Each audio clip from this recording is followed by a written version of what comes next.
a Kezar to the glory days at the stick. From who's got it better than us to brick by brick. It's always the 49ers way, from off-season to game day. Yeah, we talk back. It's the 49ers Cutback.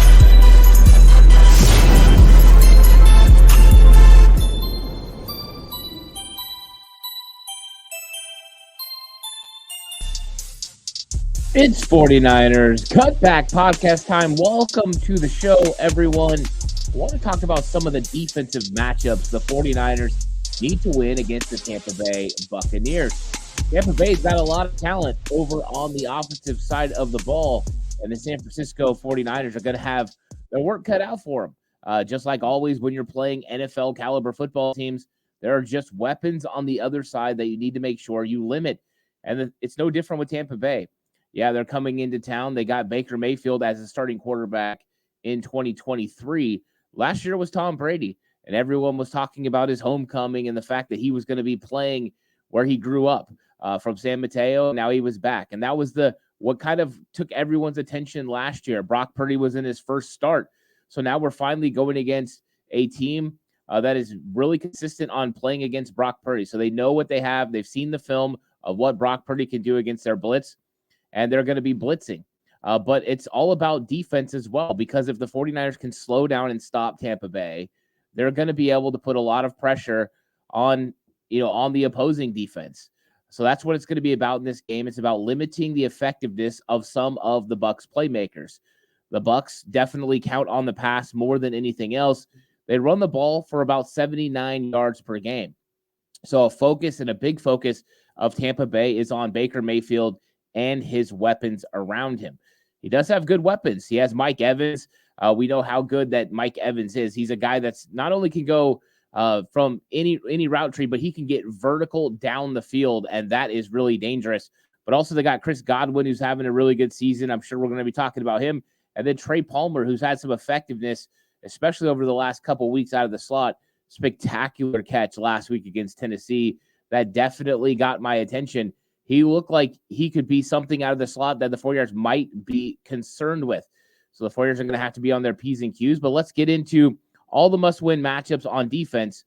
Right after this, the last of the major pro sports leagues is off and rolling, and college basketball is ready to go as well. Bet Online remains your top spot for all your live betting action and contests. NFL, college football, UFC, NHL are all in full swing. Bet Online is your number one source for wagering news, odds, trends, and predictions. All the hoops betting action, along with every sport available at your fingertips, with both desktop and mobile access at any time. Head to Bet Online today, and remember to use our promo code BELIEVE, that's BLEAV, for your 50% welcome bonus on your first deposit. Bet Online, where the game starts. So when you're looking at Tampa Bay, you're trying to find the matchup that the 49ers need to stop. Normally, you would turn to the running game.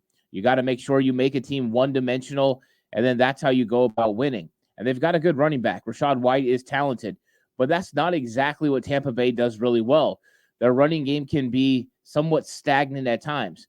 There are occasions, of course, where Rachaad White will have some success, get yardage, and open things up for that offense. But really, this offense runs through a wide receiver. It runs through Mike Evans. Mike Evans is just a spectacular talent. The guy not only has the size, he's over 6'5", he's close to 230 pounds, but vertically he can run and stretch the field. But that's not it. He can also run any route in the route tree, which means he's very difficult to cover. So the 49ers are going to have to make sure they come out and strategically cover Mike Evans. You can't allow Evans to beat you. Going back and watching last year's game, 49ers versus Tampa Bay, everyone will remember Mike Evans actually had a big explosive touchdown. It was called back. If it wasn't called back, it could have been a little bit of a different game. 49ers won 35-7, but at the time, it was a one-score game.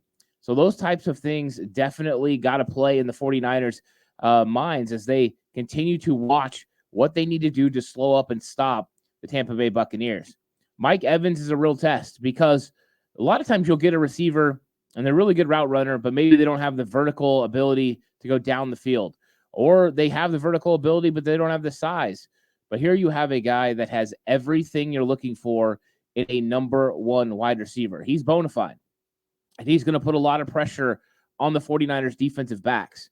Even when he's on Mooney Ward, Mooney Ward is going to be tasked with him sometimes. Mike Evans moves all over the football field. So when it's Mooney Ward, he's got to make sure he stays on him. But more than that, Steve Wilks is probably going to have to give some attention and extra help to Mike Evans. You've got to make sure he isn't the reason that you get beat vertically down the field. The 49ers' way of playing defensive back has changed a little bit. They're playing a little bit tighter. You saw that last week. They played a little bit tighter. They squeezed things down. They made it more difficult for the passing game. So Mike Evans are going to have to make sure potentially they give help over the top. Can they do it with a single high safety? That could be difficult. So that means you may have some more two safety looks, two deep safeties for this defense. That means Hufanga and Tashawn Gibson playing off and playing deep means they're not in the box to stop the run. So Mike Evans' effect could be felt there. It might be a little bit harder for the 49ers to stop the run in this matchup, even though the 49ers only give up 83 yards per game on the ground, and Tampa Bay only runs the ball for 79 yards per game on the ground. Would seem that the 49ers should be able to stop it with 7. But this is the Mike Evans effect. We talk about Debo effect for the 49ers. Well, with Mike Evans, the extra attention allows other receivers to get the football. Chris Godwin being a big reason why they have another available talented player that they can get the ball to in space, and he can create. On a lot of teams, he would be the number 1 receiver. But in Tampa Bay, he's the number 2, and he's a very talented number 2. But why is Mike Evans so dangerous? The guy is averaging 17.1 yards per reception. Ridiculous. The guy's making big plays down the field. He has 737 receiving yards on 43 receptions and 6 touchdowns. Last week against Tennessee, he caught the ball at the 5-yard line on a little stop route over the middle, catches it and powers his way over Fulton for a touchdown, another 5 yards. That physicality that he brings to go with the vertical threat, the ability to run every single route, make it difficult for you to kind of get on him. And why is this more worrisome? Well, I think because we have a little bit of uncertainty about the 49ers secondary as far as second corner and nickel.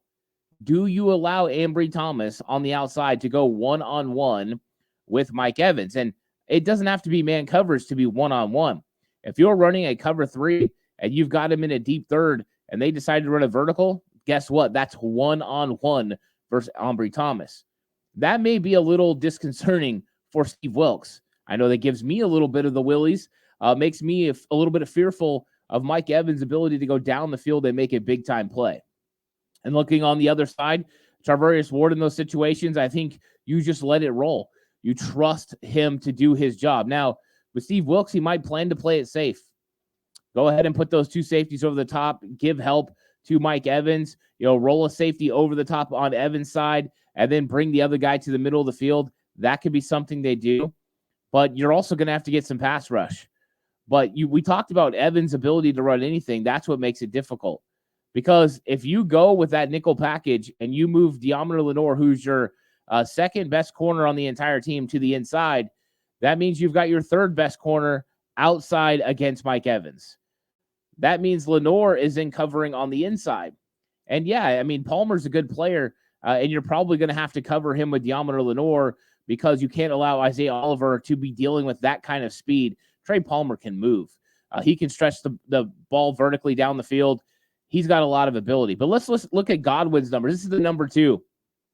Less success down the field, but 11.9 yards per reception, 522 yards on the season, 44 receptions, and 1 touchdown. So he actually has 1 more catch than Mike Evans. He's just not as explosive, so he doesn't have as many yards, but he converts on third downs. The Buccaneers are a team that does pretty good on third down. They convert at a pretty high rate, 39.5%, where it's one of those things the 49ers are pretty good at. They stop teams at that rate. So you got to make sure you keep them off the field. And the only way you can do that is by limiting Mike Evans' success. How are they going to do it? I think it could be as simple as when he's lined up on Charvarius Ward, you probably are going to get a lot more one-on-one matchups. And when he's lined up over on Ambry Thomas, you're probably going to get a lot of help. So the 49ers are going to have to make sure they run a defense that protects them against Mike Evans beating them and make Godwin and make Palmer and make tight end Cade Otton be the ones who defeat them, because you just can't allow Mike Evans to get off. He's a spectacular player. The film just shows the offense runs through him. Baker feels so confident getting him the football that he goes to him sometimes even when it's risky. So the 49ers are going to have to pay attention to Mike Evans.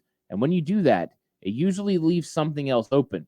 So the 49ers are going to have to do a very good job of finding a way to get to Baker Mayfield. And part of the way you're going to be able to do that, and one of the matchups that I'm really looking at in this football game, is going to look at the Tampa Bay Buccaneers offensive line. So Tristan Wirfs is very talented left tackle. Of course, he was drafted one pick ahead of when the 49ers took Javon Kinlaw, and that has always been a conversation. Should the 49ers have selected Tristan Wirfs with that pick? Of course, they traded with the Tampa Bay Buccaneers, moved back one spot, and Tristan Wirfs, a left tackle, went over to Tampa Bay Buccaneers. Now, there was a lot of talk. Is he a right tackle? Is he a left tackle? At the time, the 49ers had Trent Williams, right? They had Mike McGlinchey. They liked what McGlinchey did in the run game, so they ended up going with a D tackle where they had a need because they had traded away DeForest Buckner.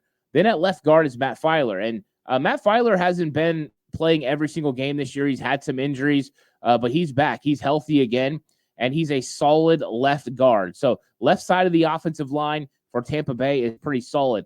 Here's where it gets interesting. Robert Hainsey is playing center, and he is in place of Ryan Jensen, whose career could be over. He had another season-ending injury.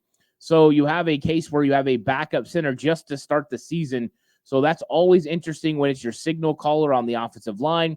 Now, he has been playing a lot with these guys, so by now you would believe they have chemistry. He has a feel for what this offense wants to do, what his objectives are as far as moving protection, as far as helping in the run game, and I thought he did a pretty good job. Now, there are opportunities for the 49ers defensive line to win against Hainsey. Then they drafted Cody Mock. Cody Mock was a huge player in 49ers land. Lots of people wanted the 49ers to draft Cody Mock, but it ended up being that he was going to go way too high. 49ers didn't pick until the third round, and he was going to go way high in the second round. So Cody Mock, right guard, talented player. He's somebody that, is very versatile. He can play all five positions. He's lean. He's good at getting to the second level, pretty good in pass protection. So a solid young player on the right side. And then right tackle Luke Gadecki. And I had broke down Ledecky for a while in the draft a couple years ago. So he's a talented guy, late round draft pick, got some potential. He's dealing with a foot injury, but is expected to play. I dove into Tampa Bay journalism and found out that, he missed practice on Wednesday, but he is expected to play. They were just trying to give him as many days off as they could, but expect him to play against the 49ers. So it's very important for the 49ers to beat these five guys. So we talked about, you got to give the extra attention to Mike Evans. Well, that means you need to win up front and take some of the pressure off that secondary. It works hand in hand. So when you look at the matchups, you can find some one-on-one matchups potentially up front. Could the Buccaneers plan on just going max protection, leaving Rachaad White into block, going ahead and leaving Cade Otton into block a lot? Yeah, they could. And they could try to take advantage of the 49ers secondary by doing that. But when you leave that many guys in, you leave 7 guys in, and then you're only rushing 4, you've got an advantage, you would believe, in the secondary. You have more players out there. So 49ers are going to have some one-on-one matchups that they could potentially win. I expect Tampa Bay to try to leave Tristan Wirfs alone as much as they can. If you go back and you watch the Minnesota Vikings game, this is exactly what the Minnesota Vikings did. They went ahead and they left their left tackle alone on his own, and they knew that he was going to win more times than he was going to lose.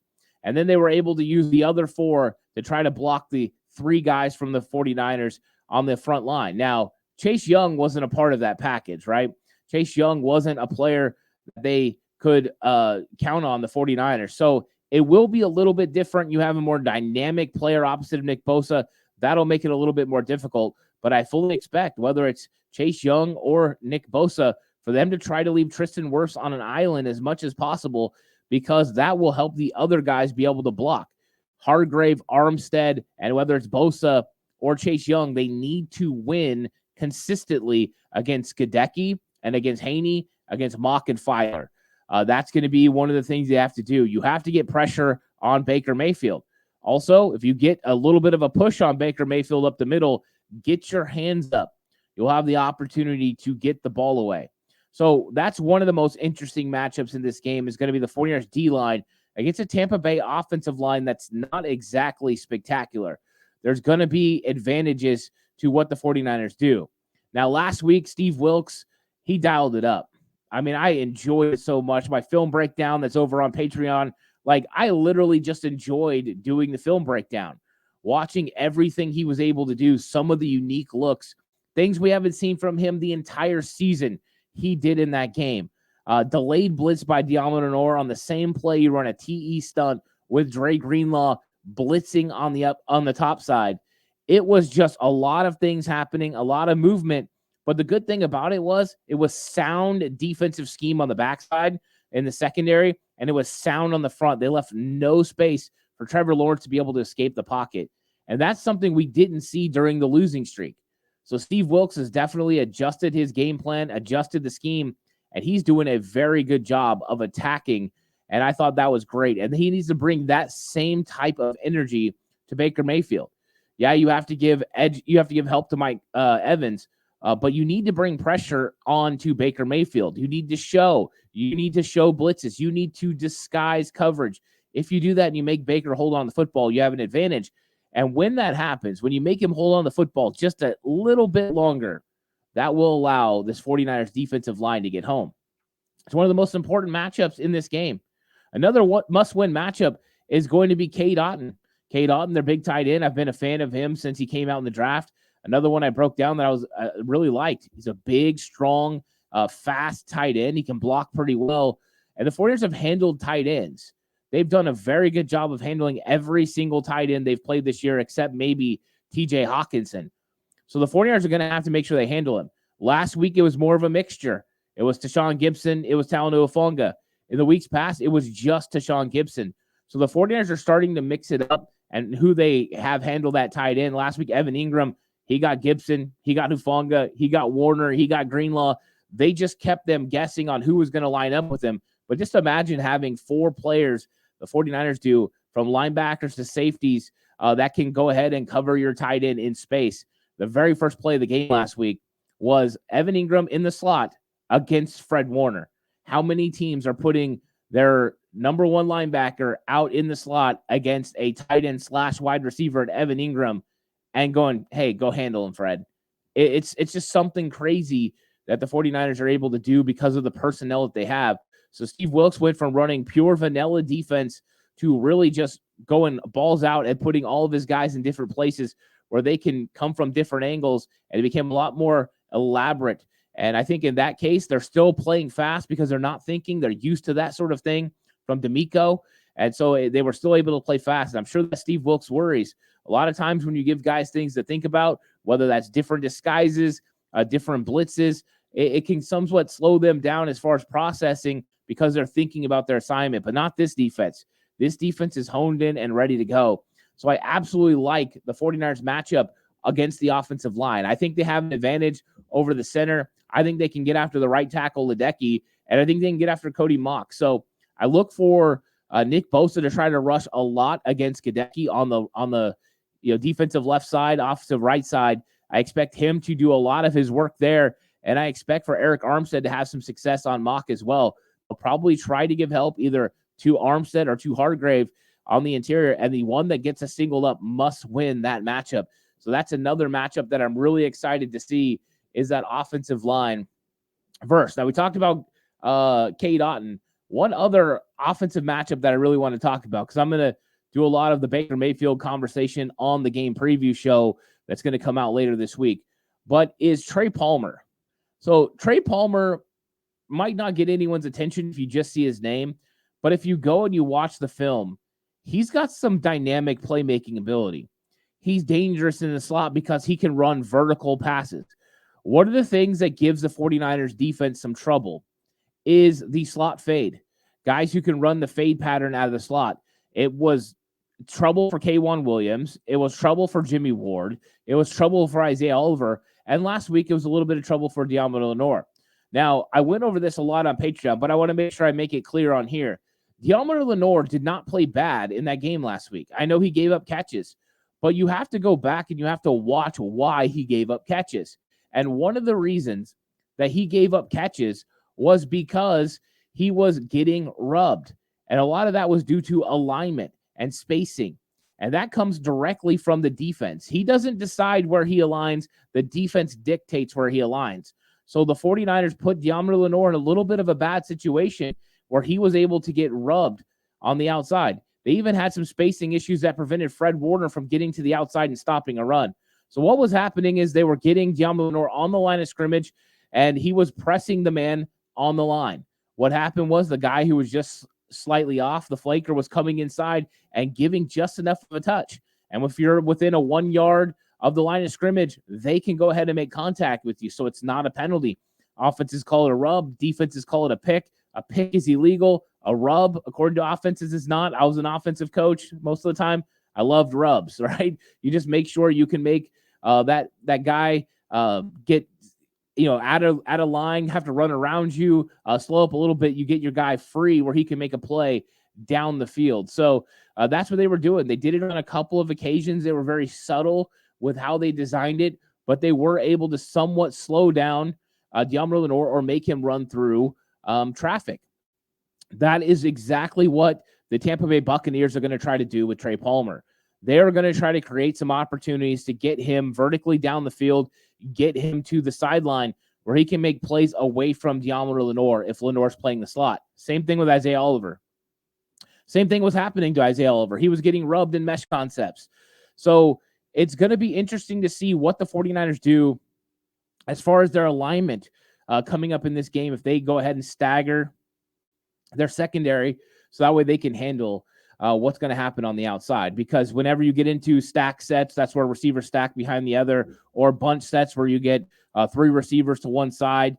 Those are type situations where a lot of teams, those are man beaters because you come off the line of scrimmage. Those guys can create separation for one of your wide receivers. And if you're not playing a zone concept, it gets really difficult. If you're playing a zone concept, a lot of times you have a guy outside, right? Guy intermediate, a guy over the top, and you can stagger your guys that way. When you're playing man, you've got to be able to track a guy all the way across. So if you take the farthest outside guy in a bunch, so it'll be one guy in front and then guy over here, you're able to go across. That means your outside corner has to run all the way across all the traffic of the other two guys. And traffic is just enough to be able to create openings in the passing game. So Deommodore Lenoir is going to be tasked with a tough task in stopping Trey Palmer. Now, of course, he could always get Mike Evans in the slot. He could always get Chris Godwin in the slot. And if that happens, he's gonna have to do his best to make sure he stays with them as well. I think Godwin's an okay matchup for him. I would love Godwin against Isaiah Oliver. I think big physical against big physical makes a lot of sense. But I don't expect to see a whole lot of Isaiah Oliver in this game. I think it's going to be more Deommodore Lenoir. But that does make me fearful of Ambry Thomas against Mike Evans. But that's a matchup to watch in the slot. Trey Palmer versus Deommodore Lenoir and their ability to go ahead and rub Lenoir because of spacing and get open. And I think as long as Lenoir does what he's supposed to do, he'll be fine. Deommodore Lenoir has not given up a touchdown pass in 384 snaps. So he's a player that's playing at a very high level right now and not allowing teams to get into the end zone. So it's interesting for the 49ers and how they can go ahead and win these defensive matchups. And these are must-win defensive matchups. The 49ers are going to have to slow down Mike Evans. I don't know if you can stop Mike Evans, but you have to slow him down. And if you can slow him down by using minimal amount of personnel possible, if you got to send 2 guys, it makes it difficult on everybody else. If you can do it with 1, that's better. Are you going to travel Charvarius Ward? I don't think so. I think it's going to come down to him going from side to side, and they just play Ambry on the right side of the defense and Charvarius Ward on the left. That's what they feel the most comfortable with. But whenever you get a situation where Evans has space on the left-hand side and you could go and they could go field, you're going to have to make sure you give help over the top with Gibson, Hufanga, or something else where you can play Ambry off over the top, maybe some cover 3, but he's going to have to give a lot of space this week, which means plays underneath are dangerous as well. So that's a matchup I'm really concerned about. I think that's the most concerning matchup the 49ers are going to face in this game. is Evans against Ambry Thomas, unless they decide to go with Lenore on the outside. But I don't know if Ambry Thomas can play the nickel corner job. So it's going to be a fun matchup. That's the matchup to watch in this game. Ambry Thomas, Deommodore Lenore, Charvarius Ward against Mike Evans. If they're able to limit him, it's going to make everything easier. Also, defensive line, make sure you win against Gadecki, Mock, and Hainsey. Those are the guys to go ahead and win against. And if you do, you're going to have a really good opportunity to slow up Baker Mayfield. He'll give opportunities. He has 5 interceptions on the season. He's only thrown 5. He's been sacked 6 times, but he does throw opportunities up in the air. There were a couple last week the Tennessee Titans weren't able to take advantage of. Can the 49ers take advantage of them? Well, if they can limit Mike Evans, they can get pressure, and they can stop Trey Palmer from being able to create in the open field by getting rubs from one of the other big receivers, then they're going to have an opportunity. So thank you guys so much for watching. I really appreciate you guys coming through and watching the show. Like and subscribe to the channel if you haven't already. Really appreciate it. I'm pushing for 5K now.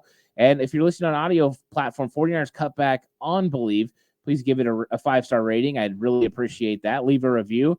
That would be fantastic as well. And this episode was brought to you by Bet Online, where the game starts. You guys are the best. Of course, the game preview show coming up this week. Madden Sim coming this week as well. If you like Madden, come through and check it out. I do live commentary. It's a lot of fun. It's always a blast to watch these games. Some exciting things happen, so check that out. And, of course, during the game, I'm going to be on the PSF app with Mark Adams. We're going to be breaking it down play-by-play. You guys can check that out. And then the game reaction show Sunday after the game, right back here on YouTube. Of course, it'll be available on all audio platforms shortly after that. Until then, though, stay safe. Remember, the right way is always the 49ers way.